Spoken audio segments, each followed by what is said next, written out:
20 iyul 1985-ci ildə o dövrün populyar qəzeti olan Azərbaycan gənclərində bir yazı dərc edilir. Bayıl kəndinin bir neçə sakini 14-15 iyul gecəsi dənizin üzərindəki səmada qəribə bir parıltı olduğunu bildirib. İşıq oval formada olub və təxminən 3 dəqiqə davam edib. Bakı Hidrometeorologiya Mərkəzinin nümayəndəsi müxbirimizə bildirib ki, müşahidə olunan fenomen ay işığının atmosferin rütubətli təbəqələrindən əks olunması ilə bağlı ola bilər və əhali üçün heç bir təhlükə yaratmır. Bu yazıdan sonra yerli sakinlər arasında şahidlər çıxır və onlar qeyd edirlər ki, səmanın mərkəzində parlaq bir nöqtə olan nəhəng, şəffaf bir kürə vardı. Yay gecəsi idi və həyətdən evə qayıdarkən onu gördük. Həmin hadisədən bir neçə gün sonra yerli milis bölməsinə məlumat daxil olur.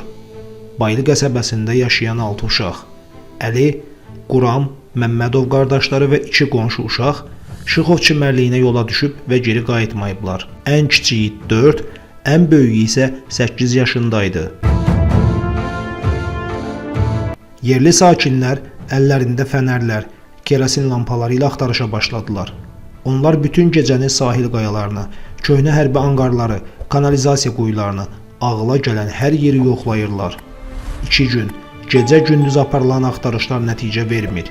Bundan sonra şəhərdə şayələr yayılır ki, uşaqlar oğurlanıb və bunu edən 20 iyulda səmada görünən sirli işıq saçan aparat edib. İtkin düşmüş uşaqların yerini tapmaq üçün uğursuz cəhdlərdən sonra valideynlər Respublika rəhbərinə müraciət etdilər. Bayılın kənarındakı ərazini təmizləmək üçün kəndə 2 qrup əsgər göndərildi. Axtarış zamanı diametri təxminən 10 metr olan yanmış ot dairəsi aşkar edildi. Bakıdan gələn mütəxəssislər nümunələr götürdülər və bitkilərin sadəcə yanmadığını, plutonium və toryumun sözdə radioaktiv yanmasına məruz qaldığını aşkar etdilər. Kül nümunələri də ərazidən toplandı və məlum oldu ki, orada protaktinium var. Bu cür qeyri-adi maddələr Azərbaycanın kiçik bir kəndinin yaxınlığında hardan gələ bilərdi? Tədqiqatçılar hesab edirlər ki, termonüvə reaksiyaları ilə hərəkətə gətirilən bir uçan naməlum obyekt ora düşüb. Geridə qalan izləri isə bu cür texnologiyanın məhsuludur. Axtarışın 6-cı günündə itkin düşmüş 6 uşaqdan 4-ü Bayıldan 3,2 kilometr aralıda tapıldı.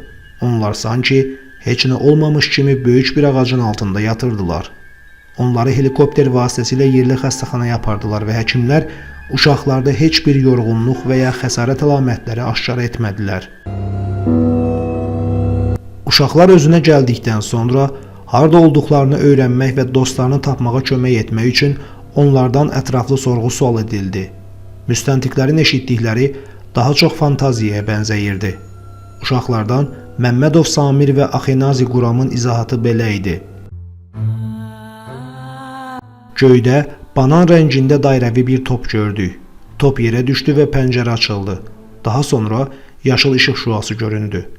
Bizi bu işıq tuneli vasitəsilə içəri çəkdilər. Bizə sarı ağ işıq ləkələrinə bənzər canlılar tərəfindən çox diqqətlə yoxlamalar edildi. Onlar danışmırdılar, amma fikirləri başa düşürdülər. Onlar mehriban idilər. Biz qorxmurduq. Bir müddət orada qaldıq. Sonra isə yarımkürə fırlanmağa başladı. Biz dördümüz bunu ağır keçirdik. Qustuq, qaytardıq, burnumuz qanadı, özümüzü pis hiss elədik. Dovşanlar var idi, danışmırdılar, parıldayıb ətrafı uçurdular. Sonra bizə ağ bir evə qoydular. Ev fırlandı və biz də üzə bildik.